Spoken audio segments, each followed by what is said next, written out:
Welcome back to Spotting the Takers. We're talking about narcissists on empirical evidence. So, where we left off is we decided that understanding the patterns of a narcissist would be helpful. Narcissists are parasites. That's the best way to term it. Because there are a few types of narcissists, but there are many types of parasites. So, a narcissist falls into a family of parasites or energy takers. You remember parasites from junior high school or high school biology. There are things that latch onto people and they take what they need to survive. Sometimes they take a little and you don't notice, and then sometimes they take so much that you end up being sick. So hopefully knowing about them will help you avoid the patterns of sickness, and if you're already stuck, it's not too late. There are ways to get rid of them. We do it in increments. So the patterns of a narcissist. We have clingy, shapeshifters, crazy, dramatics, lazy, and users of people. Clingy people, usually you see it this way. The narcissist moves towards people that have money. That's what they're interested in. They're not interested in the whole person. They don't ask how your day was in order to actually know who you are. Their primary concern is how to get money, how to keep money, how to take your money, and how to live off you. You see it a lot in those cultures where they say the man should do everything, or the opposing cultures, the matriarchal societies in some of Latin America, such as the Caribbean, where the woman might have a lot and a young man might come along and marry an old woman for her money.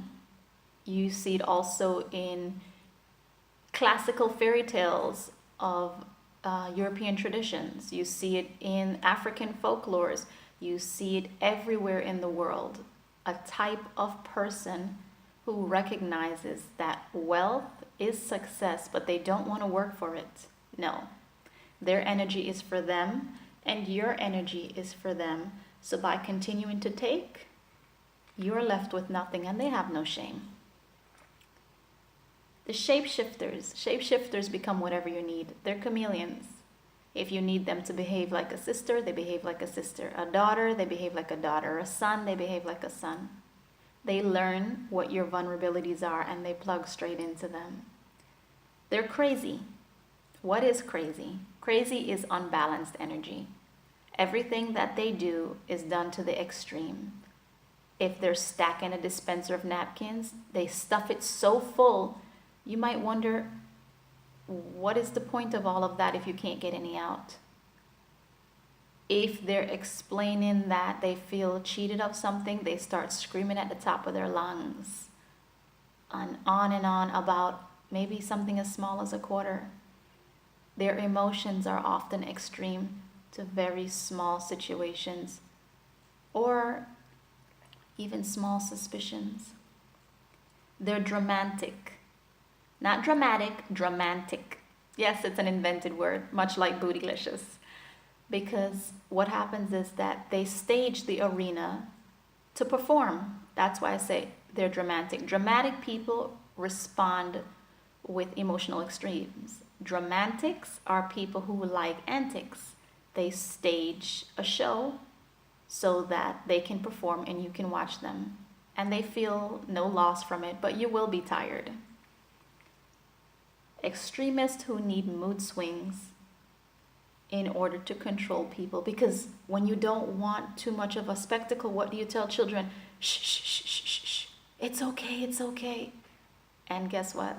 The narcissist also catches on to this and plays this game as a teenager and an adult. If I overreact and it might shame you, then you'll give me what I want. And the narcissist, again, they learn these tactics at an early age, as I said, because it's about gaining power in the social arena. They're lazy. Just watch them. Watch them.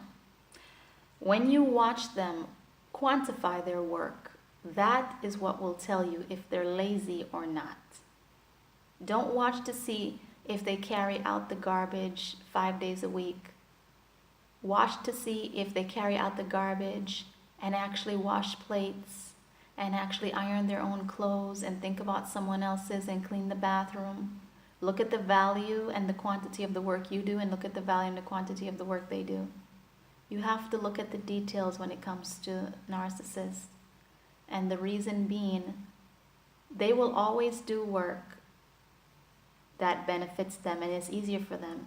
You can't teach them to do what they don't want to do unless you have leverage power, which means something that they want and the willingness to follow through all the way to the end in repercussions if they don't do what they're supposed to. How many people will actually do that? Follow through, say, I'm going to do X, and actually do X. This is the only way to manage a narcissist if you insist on working or living with them.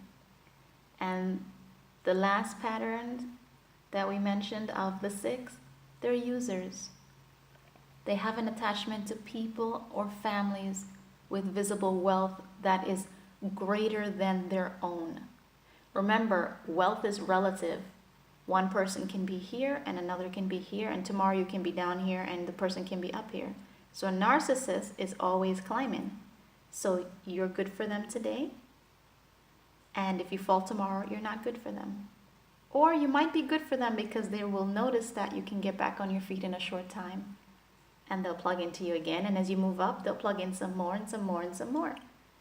Because it's like, as my mom would probably term it in her own metaphorical language, it's like if a cat needed to ride on the back of a cow. Now, I don't quite understand the metaphor, but in her social arena and her time period, it works because the cow is a very sacred animal, a very important animal, as well as an animal that has a lot of meat. It's valuable.